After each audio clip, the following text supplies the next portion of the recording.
Meus irmãos, que a graça e a paz do Senhor esteja com todos. Amém.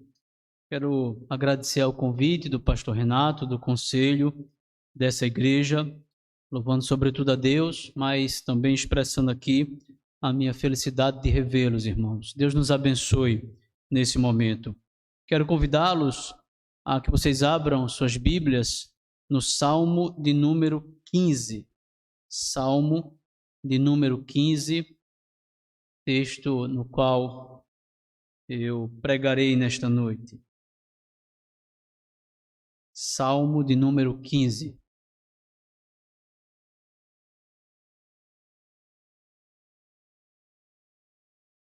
A palavra do Senhor diz assim: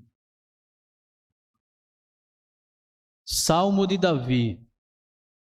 Quem, Senhor, habitará no teu tabernáculo? Quem há de morar no teu santo monte? O que vive com integridade e pratica a justiça, e de coração fala a verdade. O que não difama com sua língua, não faz mal ao próximo, nem lança injúria contra o seu vizinho. O que a seus olhos tem por desprezível ao réprobo, mas honra aos que temem ao Senhor. O que jura com dano próprio e não se retrata. O que não empresta o seu dinheiro com usura, nem aceita suborno contra o inocente. Quem deste modo procede não será jamais abalado. Amém. Vamos orar ao nosso Deus mais uma vez. Senhor, nós agradecemos a Ti pela leitura da Tua palavra e porque por intermédio dela o Senhor se revela a nós, ó Deus. Obrigado porque o Senhor nos trouxe a esse lugar com o fim de podermos cultuá-lo, adorá-lo e que o Senhor nos dê graça agora para que com nossos ouvidos, com nossa mente, com nosso coração, nós cultuemos-te, nós continuemos te cultuando, Senhor. Que o Senhor, por teu Espírito, fale aos nossos corações e nos ajude não só a entender a tua Escritura, mas também a aplicá-la às nossas vidas. É em nome de Jesus que nós te oramos. Amém. Meus irmãos, eu quero iniciar pedindo que você dê uma certa vazão à sua imaginação e assim imagine você quase que adentrando numa igreja cheia, numa igreja muito cheia. Eu diria, na verdade, numa igreja tão cheia que os diáconos tenham que estabelecer quem deve e quem não deve entrar naquela igreja. Vamos imaginar que, de fato, a igreja esteja abarrotada de gente, muito próxima de atingir a capacidade máxima para que o culto ali aconteça, e justamente por causa disso, nem todos terão acesso àquele culto.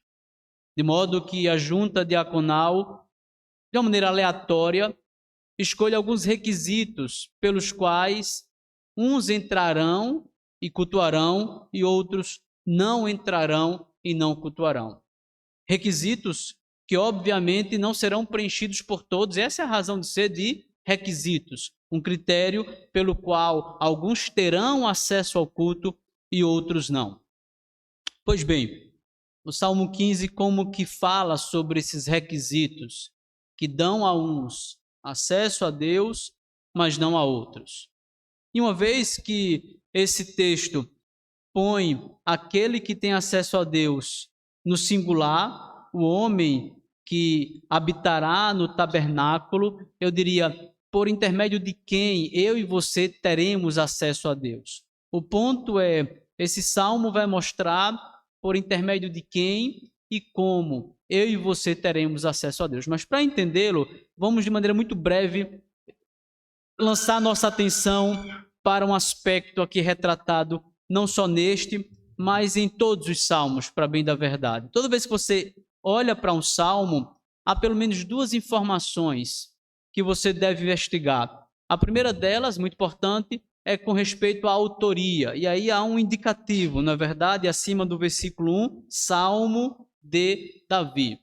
O outro indicativo é em que contexto o Salmo foi escrito, e este é o desafio do Salmo 15 em particular, e foi muito bem lido o Salmo 24, porque ambos, obviamente, são salmos muito parecidos, que talvez tenham sido escritos na mesma circunstância ou em circunstâncias semelhantes, mas que nós as desconhecemos.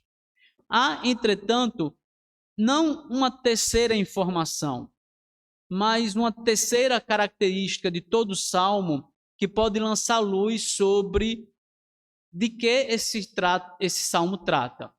E é o que é muito comum nas poesias judaicas. Toda poesia judaica, e em particular os salmos, retratam algum tipo de sentimento. Você já ouviu falar, por exemplo, que existem salmos de lamentação, salmos de gratidão, salmos de confiança. Muitos deles nós os categorizamos desta maneira meramente porque nele, muito claramente, o salmista expressa um sentimento. E por meio daquele sentimento a gente consegue perceber qual é a temática, ou pelo menos o sentimento sobre o qual o salmista se punha a escrever essa poesia. Qual seria, então, o sentimento expresso por esse Salmo 15? Eu diria que no Salmo 15, o sentimento expresso pela caneta do salmista é zelo e apego pelo culto do Senhor. O salmista, nesse salmo, está mostrando que há um culto específico pelo qual Deus é glorificado. Um culto que ele tem em mente e do qual ele trata nesse salmo, mas um culto que será glorificado, em que Deus será glorificado na medida em que as pessoas cumprirem alguns requisitos. Mas culto este, por sua vez, que tem a ver não meramente com o culto do aqui e do agora, mas que é um culto que serve de antegozo de um culto celestial. Perceba que parece, nessas duas primeiras perguntas do Salmo 1, haver uma demonstração de um culto ininterrupto. Quem é que vai morar no teu santo monte, Senhor? Quem é que vai habitar no teu tabernáculo, Deus? Parece-me que o salmista não está apenas preocupado com este culto que eu e você estamos adorando, mas ele tem os olhos num culto mais para frente, isto é, num culto eterno e num culto celestial. De modo que, ao olhar para esse salmo, eu e você devemos ter como vislumbre não apenas este culto, mas aquele eterno momento que será, por assim dizer, uma adoração eterna prestada por mim e por você diante do Senhor Jesus Cristo.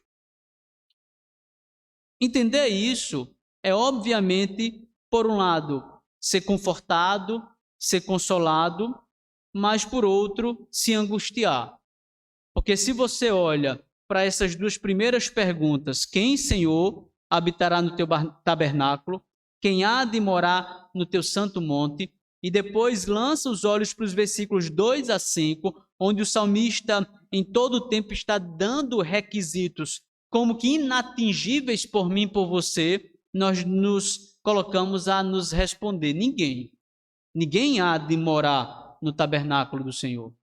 Ninguém há de cultuar a este Deus se esses são os requisitos que ele exige de todo homem que se aproxima dele. Muito mais do que isso, ninguém há de estar por toda a eternidade adorando esse Deus se ele exigir de mim e de você exatamente cada um desses critérios estabelecidos nesse salmo. E é exatamente por essa razão que esse salmo nos deve fazer olhar para Cristo. Eu e você olhar para esse chamado a um culto tão precioso, que é, por sua vez, o antegozo de um culto ainda mais especial, e saber que de mim e de você exige-se requisitos inatingíveis, deve imediatamente vir à nossa mente o que Paulo diz lá em 2 Coríntios 2,16. Senhor, quem, porém, é suficiente para estas coisas? Eu não sou. Você não é. E é por essa razão também que eu e você devemos ter em mente quem é de fato o homem que tem acesso a Deus. Quem é de fato Deus homem que tem acesso ao Pai.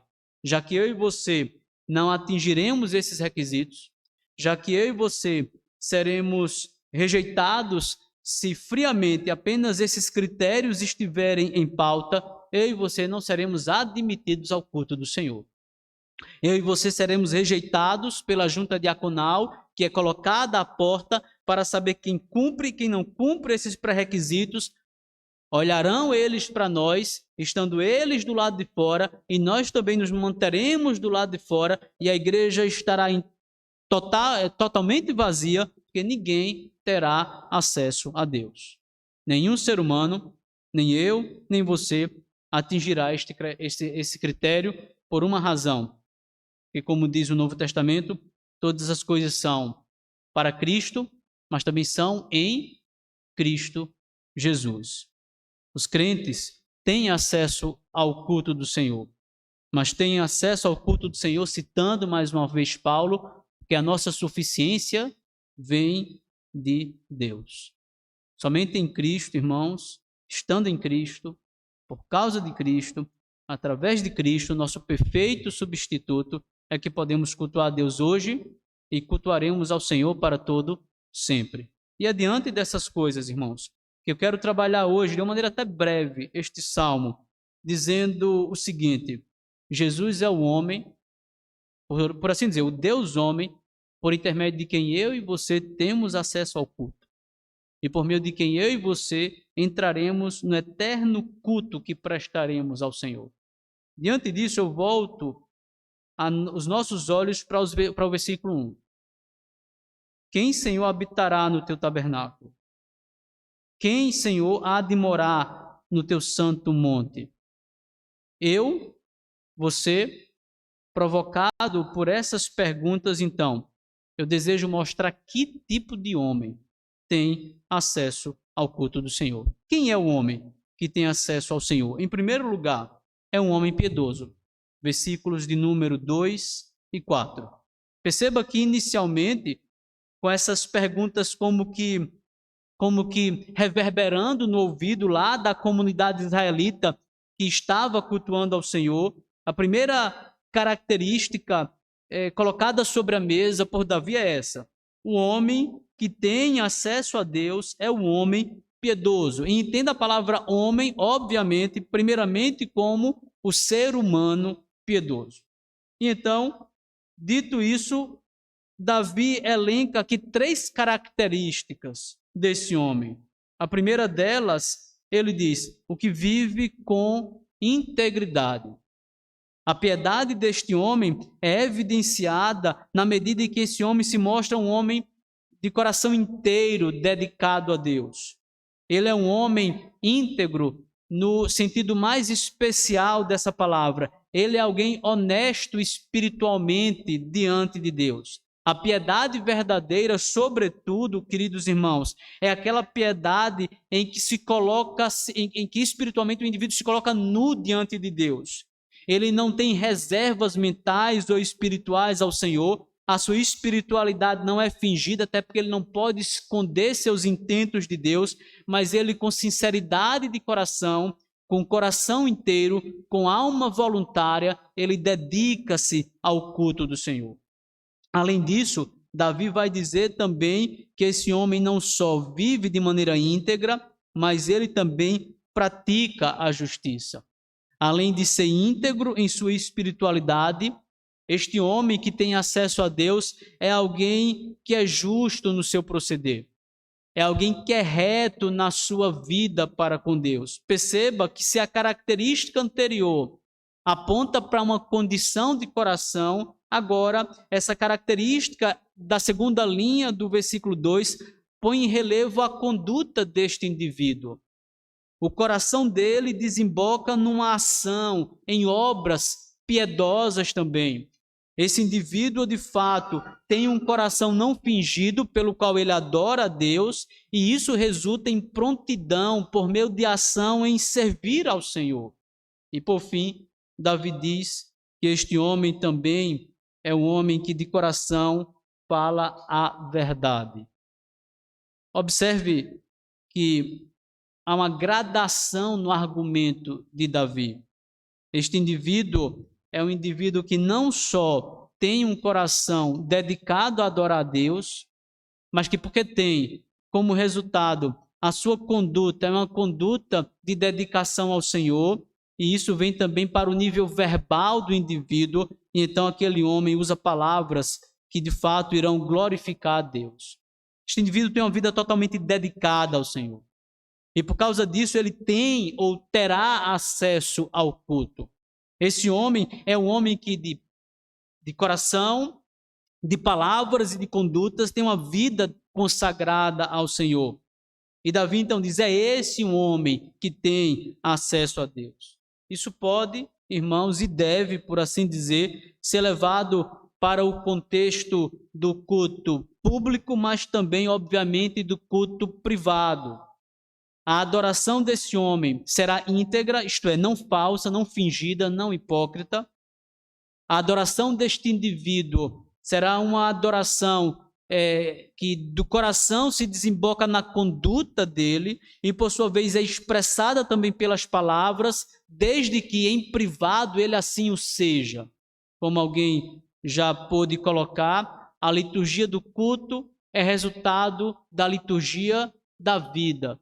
Um indivíduo que de coração, conduta e palavras cultua a Deus verdadeiramente, o faz, porque em privado já o faz também. Logo, é esse o homem, segundo Davi, que tem acesso a Deus. Mas Davi não para por aí. Como resultado do fato de que esse homem será totalmente consagrado ao Senhor, no versículo 4, então, o salmista irá mostrar também que esse amor devoto do homem que tem acesso a Deus vai influenciar os próprios relacionamentos desse indivíduo. E Davi, então, aborda agora esses relacionamentos em 3 níveis. Em primeiro lugar, esse indivíduo vai se afastar dos ímpios. Versículo 4, o que aos seus olhos tem por desprezível ao réprobo. O salmista afirma, então, que aquele homem que tem acesso a Deus é o que odeia os ímpios.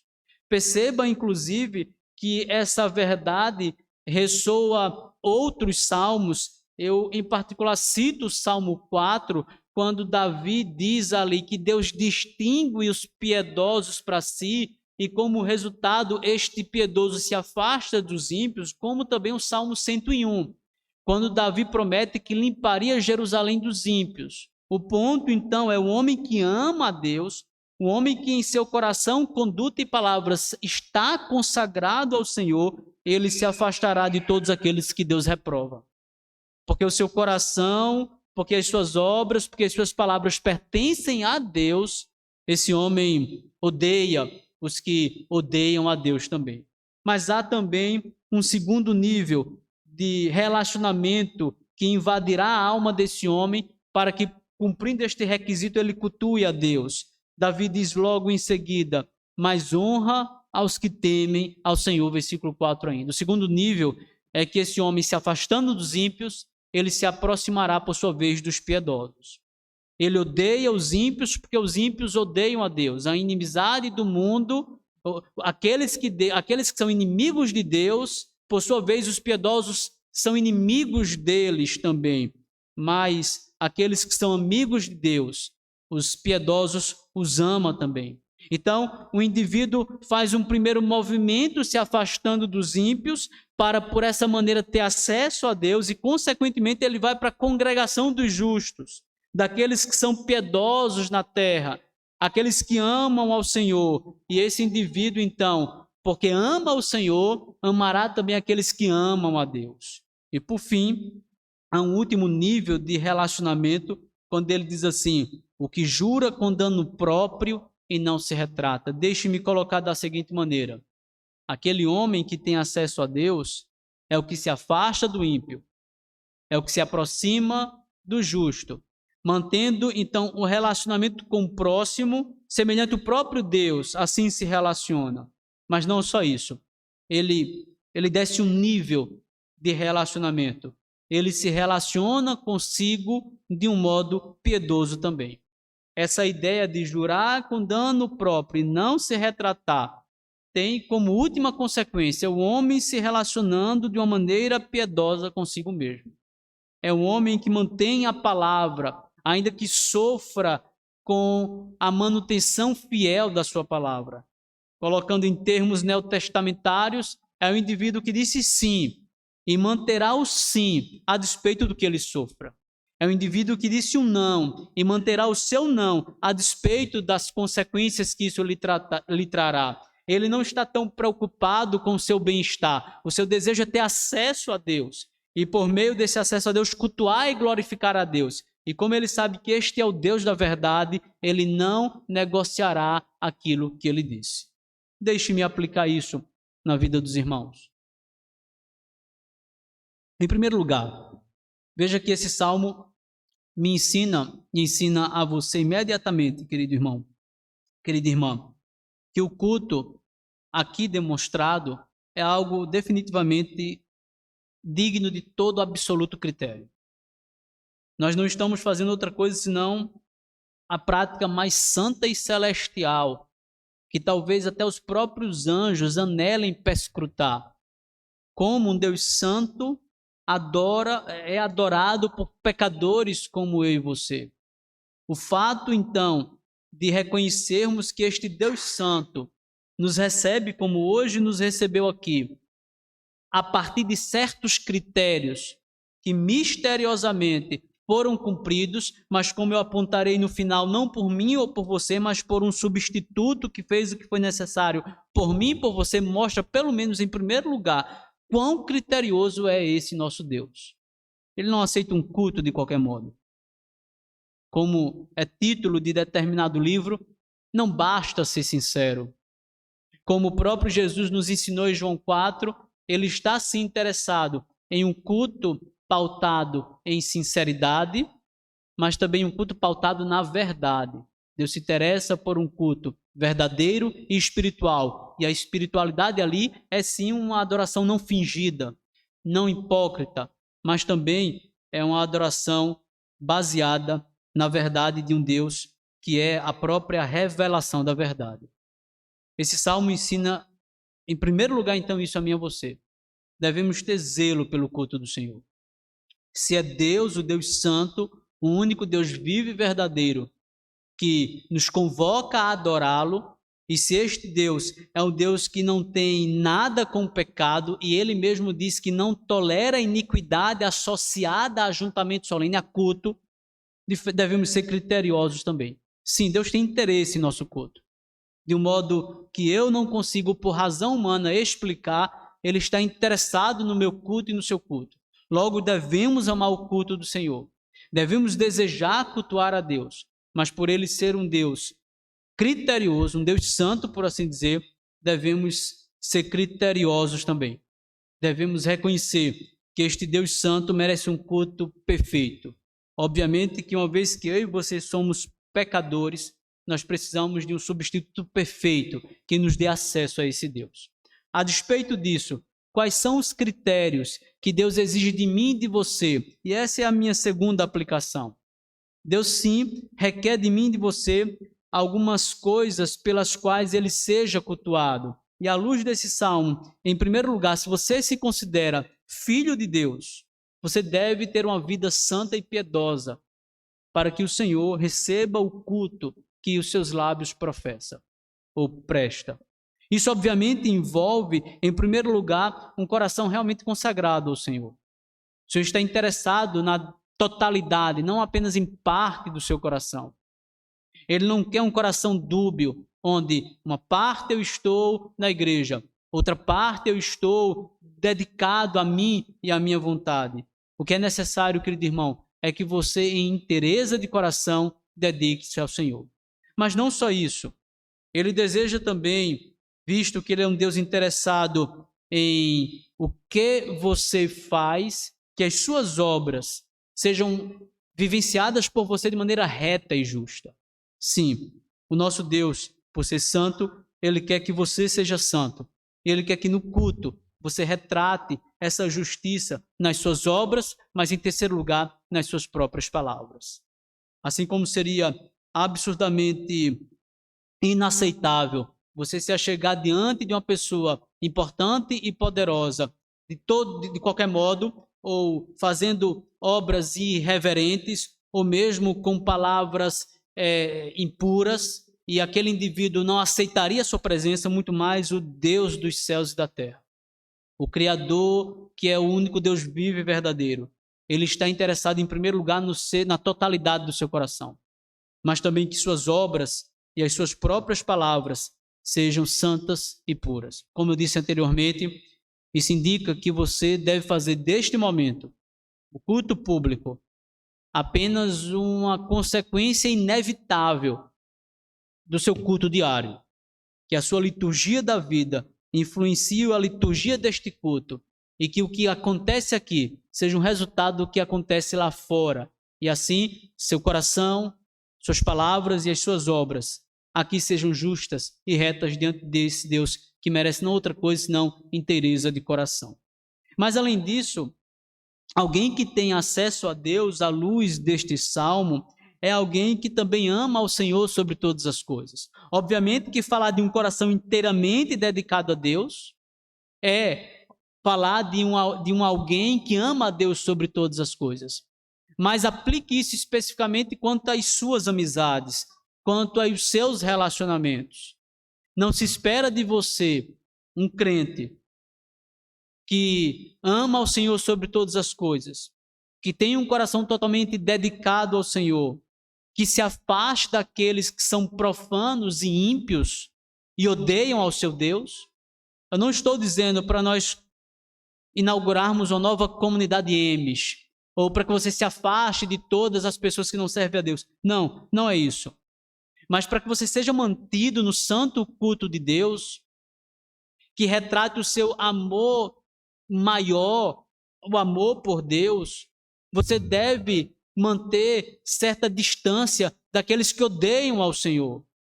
É isso que Paulo nos ensina ao falar que não pode haver aquela mistura que geralmente a gente aplica apenas na questão romântica, né? Um crente casar com um incrédulo, ou um crente se relacionar com um incrédulo. Não só isso. O que as Escrituras nos ensinam é que um relacionamento profundo, seja qual for, seja profissional, seja de amizade, ele não pode ser de fato profundo entre luz e trevas. Sim, você deve usar todos os contatos que você tem para falar de Cristo, para ser luz em meio às trevas. Mas você tem que ter o devido cuidado para que aquilo que Deus odeia, você ame. Você não deve amar o que Deus odeia. E em terceiro lugar, o último requisito que eu colocaria especificamente para você é quanto à idoneidade das suas palavras. Deus não muda. A palavra do Senhor é rígida, no sentido de não haver variação no Senhor, não haver sombra de mudança em Deus. E assim deve ser a sua palavra também. Se de fato Deus mudasse, teríamos nós, pregadores, a possibilidade de dizer um sim neste culto, hoje à noite, e imediatamente no outro culto pregar algo completamente contrário ao que está sendo pregado hoje. Mas uma vez que o nosso Deus exige de mim e de você um sim seguido de um sim e um não seguido de um não, espera-se que nós mantenhamos as nossas palavras e assim sejamos mantidos tendo acesso ao culto a Deus com base na fidelidade daquilo que temos falado. Portanto, queridos, à luz disso tudo, se faz necessário que você lance a sua devida atenção à necessidade que a sua igreja tenha um culto puro. Um culto com homens e mulheres que cumpram esses requisitos. Homens e mulheres criteriosos, através através do critério em que será mantido na presença de Deus. Mas aí eu volto para a minha palavra inicial. Quem é suficiente para essas coisas? É por isso que esse salmo, sobretudo, deve trazer Cristo para os seus olhos. Você quebra diariamente cada um desses critérios. Você constantemente quebra esses requisitos. Em contrapartida, você está tendo acesso ao culto de Deus. E se assim você for realmente um crente, você passará a eternidade cultuando a esse Deus. Por que razão? Porque Jesus Cristo, o único homem, o Deus homem, que cumpriu todos e cada um desses requisitos, cada um desses critérios, o fez em seu lugar. Ele é o homem que tem acesso a Deus. Ele é o único homem que, pela sua perfeição, teve acesso a Deus. No final, e essa vai ser a minha última aplicação do sermão, vocês verão que ele também foi por intermédio de quem, derrubando a barreira de inimizade, deu-nos acesso a Deus. Mas por ora, entenda isso, todos esses critérios, e quando você quebra cada um desses critérios, isso aponta sobretudo para Cristo e a necessidade que você tem dele. E para Cristo e a necessidade que este culto tem dele. Como veremos, Jesus Cristo é aquele que canta louvores no meio da congregação. Jesus Cristo é aquele que prega essa pregação para seu coração. Logo, não haveria este culto se Cristo não fosse o nosso substituto. Este culto não teria existência, ou pelo menos validade. E nossas orações, cânticos e esta pregação não passaria deste teto se Cristo não fosse o nosso perfeito mediador. O homem que teve acesso a Deus, o Deus homem que teve acesso ao Pai. E por intermédio de quem eu e você temos também. Por isso eu pergunto, você se encontra em Cristo? Entenda que a implicação lógica disso é, se você não está em Cristo, você não tem acesso a Deus. Você pode até me perguntar aí, por que eu tive acesso à igreja? Por que aquelas portas se abriram para mim, pastor? Por uma única razão. Que aqueles que estão aqui só podem julgar pelo que veio. E uma vez que você veio, essas portas sempre estarão abertas. Mas isso não significa dizer exatamente que ao entrar, cantar, orar e até escutar esta pregação, você tenha acesso ao culto de Deus em si e de verdade. Para ele, esse acesso para você estará bloqueado se você não estiver em Cristo. Se Cristo não for seu Salvador. Se Cristo não for seu Salvador, aí sim, suas orações, seus cânticos, toda a sua justiça não passa de nada. E você estará nas mais terríveis trevas, porque Cristo é por intermédio de quem você conseguirá cultuar este Deus. Mas eu disse que, em primeiro lugar, esse homem que tem acesso a Deus é um homem piedoso. Versículos 2 e 4. Mas além disso, além de um homem piedoso, esse homem é um homem altruísta. Um homem piedoso, versículos 2 e 4. Agora um homem altruísta, versículos 3 e 5. Observe, então, que nos versículos 2 e 4, o salmista colocou aqui em relevo aquelas características através das quais nós podemos entender que o homem que tem acesso a Deus é aquele que cumpre a primeira tábua da lei. É aquele que se relaciona piedosamente com o Senhor. Agora, versículos 3 a 5, o homem que tem acesso a Deus é aquele que cumpre também a segunda tábua da lei. É aquele que se relaciona devidamente com o próximo. E por essa razão eu chamo a este homem de homem altruísta. Homem piedoso, porque ele faz da sua vida uma vida pia, isto é, uma vida de adoração. Agora, um homem altruísta, porque ele não olha para si. Ele tem o desejo de servir ao próximo. De acordo com Davi, então, esse homem que tem acesso a Deus, ele de fato terá acesso a Deus e será mantido neste culto a Deus agora e para todos sempre, desde que ele cumpra alguns requisitos no que se refere ao seu relacionamento com o seu irmão. E que requisitos são esses? Em primeiro lugar, versículo 3, ele não será alguém que difama com a sua língua. Um homem que tem acesso ao culto de Deus, ele não lança calúnia sobre os seus semelhantes. Um homem de Deus que cultua a Deus não é, por assim dizer, um assassino de reputação. Ele ama profundamente o próximo. Logo, ele não difama, ele não calunia o próximo. Ele não faz uso de fofocas e maledicências contra seu irmão. Ele não mancha a reputação, a imagem dos seus semelhantes. Pelo contrário, ele defende a honra do próximo. Ele defende a boa imagem dos outros servos de Deus.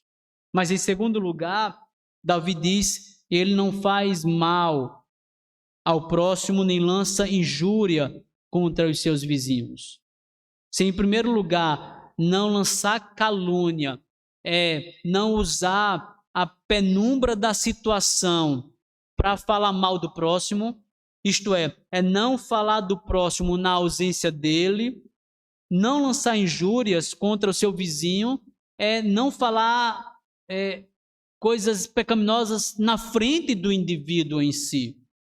A primeira dessas características, portanto, não difamar com a sua língua, destaca o famoso hábito pecaminoso de falar mal de alguém pelas costas de alguém. Alguém que tem acesso a Deus não faz definitivamente isso.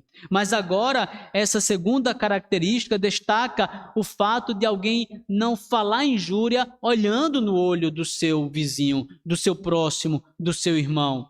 Ou seja, ele não solta impropérios ao seu irmão. Ele não ofende ao seu irmão com palavras desonrosas a ele. Ele tem o devido cuidado de falar aquilo que de fato está de acordo com a Escritura, seja nas costas, seja pela frente dos seus irmãos.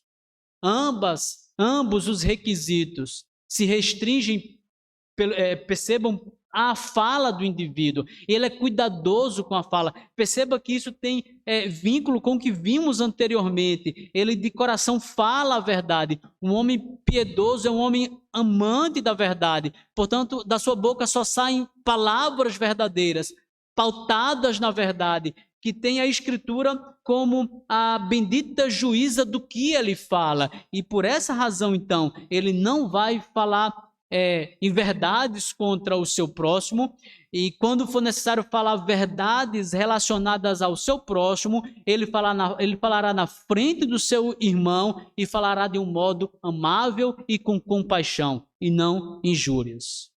Em terceiro lugar, é dito também que ele não vai, ainda no versículo 3, fazer mal ao próximo, ele não vai praticar o mal ao seu semelhante. Ele não só ama o próximo de palavras, e por essa razão ele vai ter cuidado, nem de difamar, nem de injuriar ao seu irmão, mas ele também exerce esse amor na prática. Ele não vai ser um homem que praticará mal contra o seu irmão. Cada um desses requisitos mencionados se detém de algum modo no âmbito da conduta, porque falar é também se conduzir de determinada maneira. Mas agora, obviamente, o requisito põe em relevo mais aquilo que de fato é feito contra o próximo. E um indivíduo que terá acesso a Deus, ele será alguém benigno, alguém benevolente, não alguém malévolo, maligno contra outro. E por último, no versículo 15, o último requisito que este homem cumpre para ter acesso a Deus, diz o salmista, ele não empresta o seu dinheiro com usura. Ele não aceita suborno contra o inocente. O salmista vai apontar para um só requisito cumprido de duas maneiras, ou com dois aspectos, seriam as duas faces de uma só moeda. Por um lado, aquele que tem acesso a Deus, ele não é egoísta. Isto é, ele age como por assim dizer, altruísta.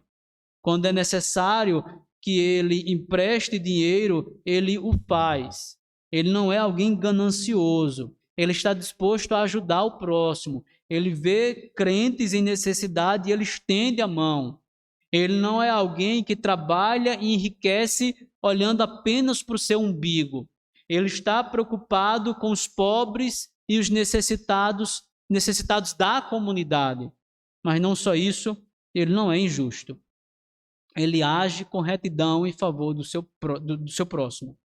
Ele não aceita suborno contra o inocente. Obviamente que o que está em mente aqui do salmista são os anciãos e os juízes de Israel, que nunca venderiam uma sentença em troca de algum favor ou de algum recurso, seja ele qual for. Para mim e para você, isso tem uma aplicação específica, mas guarde pelo menos isso em mente. Os dois lados desta moeda aqui indicam que o indivíduo ele não será nem egoísta, portanto, não ganancioso, nem vaidoso, desejando meramente enriquecer, porque ele terá real interesse pela causa dos pobres e pela causa dos justos. Deixe-me encerrar com algumas aplicações, irmãos. Em primeiro lugar, os requisitos aqui elencados neste salmo, na segunda parte, da maneira como eu dividi neste salmo, ensinam para você que o homem que tem acesso ao culto de Deus é um homem que tem amor a Deus sobre todas as coisas, mas também amor ao próximo como a si mesmo. Perceba que, diferentemente do que muitos crentes pensam, o culto, se não você, eu escutei isso muito em minha adolescência, o culto não é esquecer dos que estão ao meu redor, né? Geralmente, na minha adolescência, os liturgos, né, os liturgistas, como nós os conhecemos hoje, eles diziam assim: esqueçam o irmão que está do seu lado. Agora, esse é um momento só seu e de Deus. E esta não é a verdade. É por essa razão que o nosso culto se chama culto corporativo. Logo, embora este culto seja ao Senhor, é o culto do corpo. Isso é tão tal que o Salmo 87 vai mostrar que Deus, ele ama muito mais este culto corporativo do que o culto que eu e você realizamos em casa, ou com nossas famílias ou individualmente. É dito lá no Salmo 87 que Deus, de fato, tem amor pelas tendas de Sião, mas ama muito mais, tem amor pelas tendas de Jacó, melhor dizendo, mas ama muito mais as portas de Sião. E as portas de Sião é o que era o culto que acontecia no templo. Então os israelitas cultuavam individualmente, lá no seu lugar secreto ou em casa, mas o salmista diz: Deus ama muito mais o que acontece aqui, em Sião, no templo de Jerusalém. Deus tem muito mais interesse neste culto e que ele seja mantido do que no culto que acontece em nossa casa. Isto não é um desprezo pelo culto familiar. Os reformados são árduos defensores do culto doméstico, da devoção particular, mas em nível de importância, o culto corporativo é muito mais amado por Deus, esse é o verdadeiro termo, do que o culto que acontece no nosso lar. Por uma razão: não há culto corporativo sem corpo. O culto não é meramente dos membros do corpo, mas é o culto do corpo. O que eu quero dizer, querido irmão, é que você não pode ser aceito na presença de Deus se há algum tipo de desacordo entre você e um irmão. Se lembre do Salmo 133. Se lembre do que o próprio Cristo nos ensina em Mateus capítulo 5. Eu devo deixar o pé do altar a minha oferta. E obviamente a oferta, aquilo ali, tem a ver com sacrifício no Antigo Testamento. Se eu me recordar de haver algum problema entre mim e meu irmão, eu devo me relacionar com ele, ou restaurar o meu relacionamento com ele, para que então eu venha cultuar a Deus. O que eu quero dizer, querido irmão, e essa é a minha aplicação, é que esse salmo mostra que culto não é apenas você e Deus. Um requisito que você precisa entender é esse, que culto é o corpo do qual você faz parte e Deus. O culto é a Igreja Presbiteriana do Cristo Rei. E deixe-me ampliar, a Igreja de Cristo, que cultua através de Cristo a Santa Trindade. Logo, não há culto corporativo se houver apenas o seu interesse em sozinho cultuar ao Deus Trino. O seu irmão precisa estar ao seu lado para que esse culto aconteça. Com isso em mente, então, as Escrituras ensinam, querido irmão, que para que este culto seja um culto aceito por Deus e assim você tem acesso a Deus, você deve amar não só a Deus sobre todas as coisas, mas ao próximo como a si mesmo. E a Bíblia fala duas coisas sobre o amor que você tem pelo próximo. A primeira delas é que não adianta, e eu vou usar um argumento bíblico, obviamente, dizer que você ama a Deus, a quem você não vê, quando você está vivendo como se odiasse ao seu irmão, a quem você enxerga. As Escrituras chamam você de quê? Se essa for a sua vida, mentiroso. Há uma segunda coisa que a Bíblia fala quanto ao amor que você deve dedicar não só a Deus, mas ao próximo, que ele não é mero sentimento. Se recorde que de onde eu tirei esse primeiro argumento é de onde eu tiro também esse segundo argumento. O apóstolo João vai dizer não só que você deve amar a quem vê e a quem não vê, mas também ele vai dizer que você ama na medida em que pratica mandamento. Em outras palavras, amor não é sentimento. Amor é conduta, por assim dizer. Então não adianta você dizer eu amo, mas eu vou esperar ele me pedir perdão. Eu amo, mas eu prefiro manter certa distância daquele indivíduo. Eu amo, mas um dia, não agora, este meu relacionamento com ele ou com ela será restaurado. Um dos requisitos que Deus exige de você, querido, querida, é que você evidencie amor ao próximo para que seu culto seja aceito por Deus. Portanto, em segundo lugar, espera-se que você se atente a esses requisitos aqui elencados pelo salmista Davi no Salmo 15. Você não tem o direito de difamar o próximo e achar que o seu culto será aceito. Você não tem o direito de injuriar, e pense aí, em particular, primeiramente, os pequeninos, as crianças que às vezes caem nesse pecado, quando de algum modo fala uma palavra feia para o irmão, ou briga com o irmão, ou mesmo os casais que eventualmente entrem numa discussão e quebrem aquele princípio de chamar o outro de tolo, seja por meio de um tom falado, ou mesmo de uma palavra ofensiva dita ao marido ou à esposa. Você não tem o direito de injuriar o próximo e achar que o seu culto será aceito a Deus. Você não tem o direito de fazer o mal ao próximo e acreditar que você terá acesso a Deus. Você não tem como crer que Deus aceitará você, um necessitado, diante dele, se você não compartilha com os necessitados. E você não terá o seu culto aceito a Deus como fraco e débil que você é, se você não defender a causa dos fracos e dos oprimidos. O ponto é, o que dará acesso ao culto de Deus, o que tornará o seu culto aceitável a Deus, é sim uma vida piedosa, uma vida íntegra, uma vida pautada no interesse de coração, mas também uma vida de amor ao próximo. Porque não haverá culto se você não amar o próximo. Em terceiro lugar, eu falei anteriormente que esse culto que acontece aqui e agora aponta para algo maior, muito maior, e que de algum modo serve de antegozo desse algo muito maior que eu e você vamos desfrutar. Que é o culto que alguns dos nossos irmãos, que alguns dos nossos parentes e nossos irmãos que já estão com Cristo, já de algum modo desfrutam. Eu me refiro ao culto da eternidade.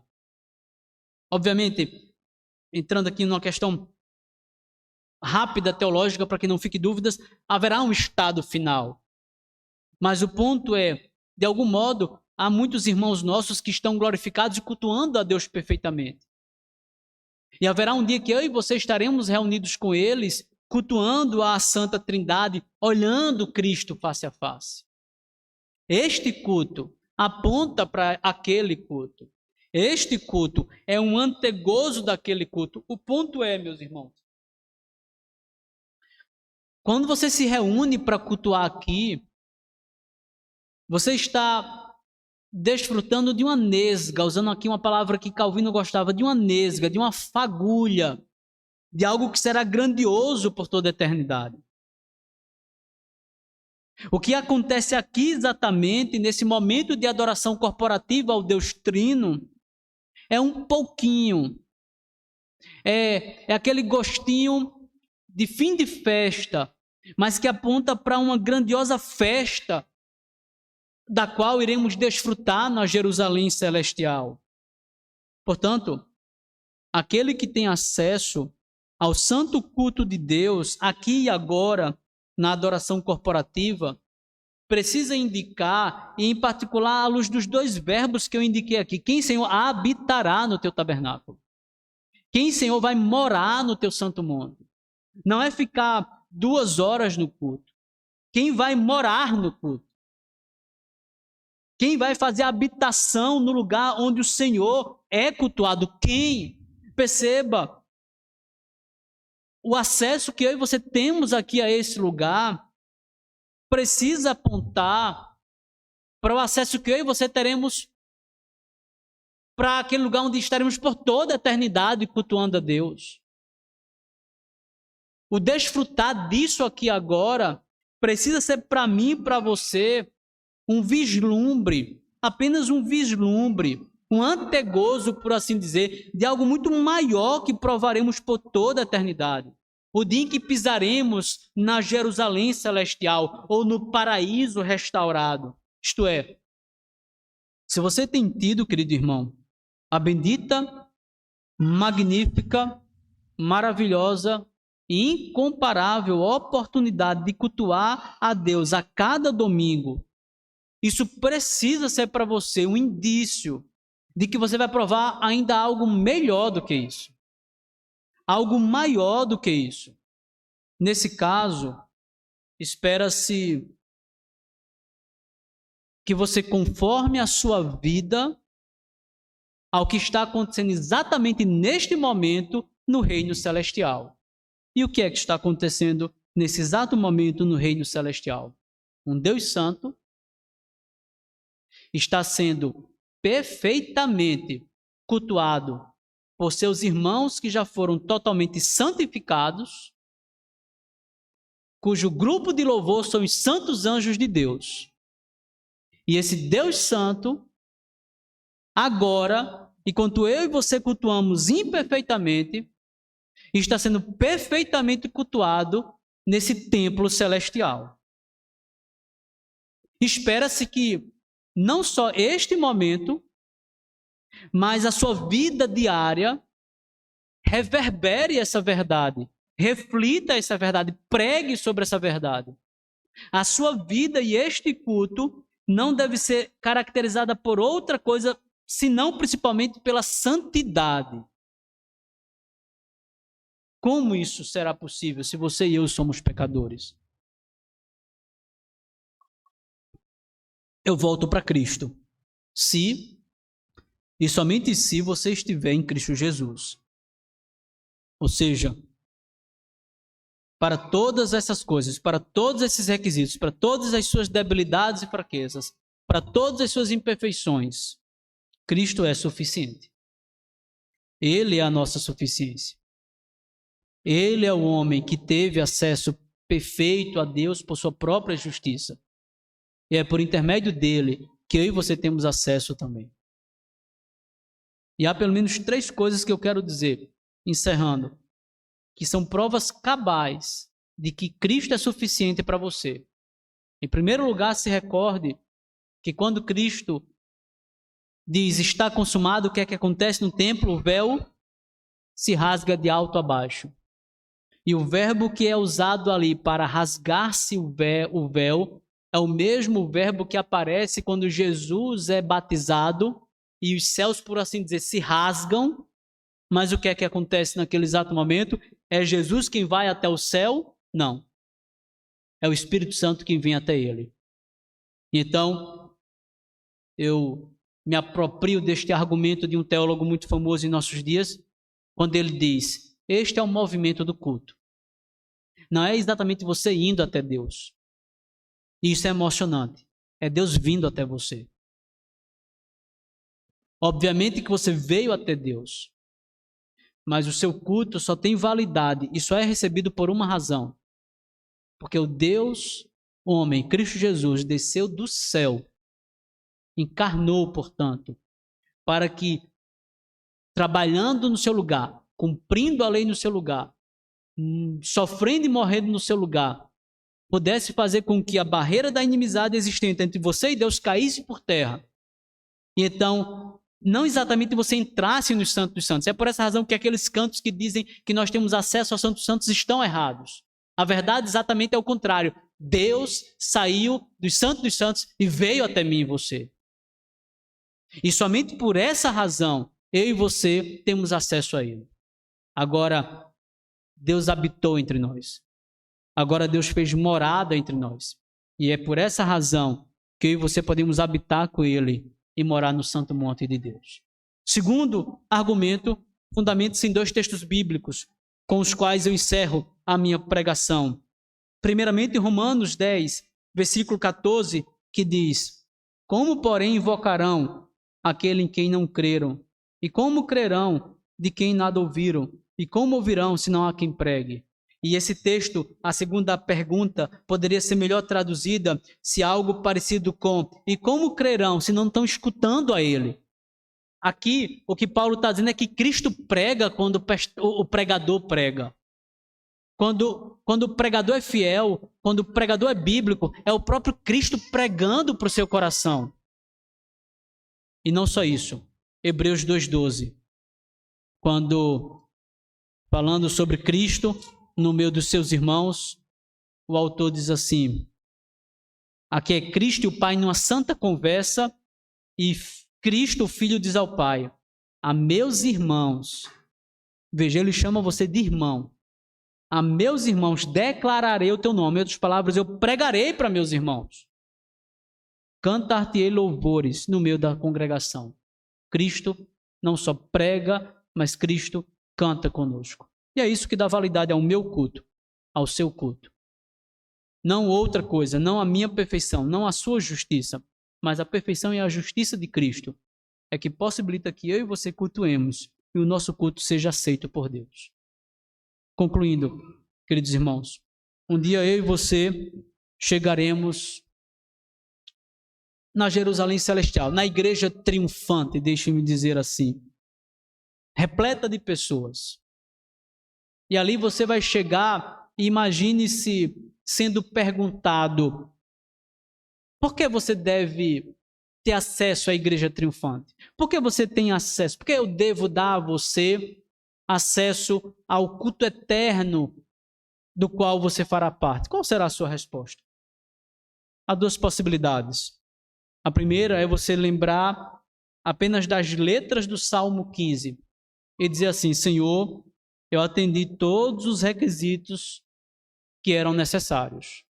Dessa maneira, eu quero pedir que o Senhor me dê acesso ao culto eterno, à igreja triunfante, com base nisso, nos requisitos que eu cumpri. Obviamente, você não será aceito na Jerusalém Celestial. Mas há uma outra forma de você responder essa mesma pergunta. E a resposta poderia ser algo do tipo: bem, Senhor, eu não mereço. Definitivamente, eu não posso ter acesso a Jerusalém Celestial. Este culto, se é culto apenas dos santos, eu não fui santo. Portanto, eu mereço o inferno. Mas, Senhor, deixe-me usar um único argumento. Eu creio no teu Filho enviado. E que ele cumpriu todos e cada um dos requisitos necessários para ter acesso ao teu santo culto eterno. Em meu favor, ele cumpriu cada vírgula da tua lei. Por causa de mim, ele sofreu e foi crucificado naquela maldita cruz. E tudo o que ele fez foi em meu favor. Eu confio nisso. E ainda que o Senhor seja justo para dizer não, eu espero que isso seja suficiente. Os portões dos céus imediatamente se abrirão para você. Porque você não confiará em si próprio, mas na justiça daquele único homem que, por sua própria perfeição, teve acesso a Deus. Que Deus nos abençoe. Amém.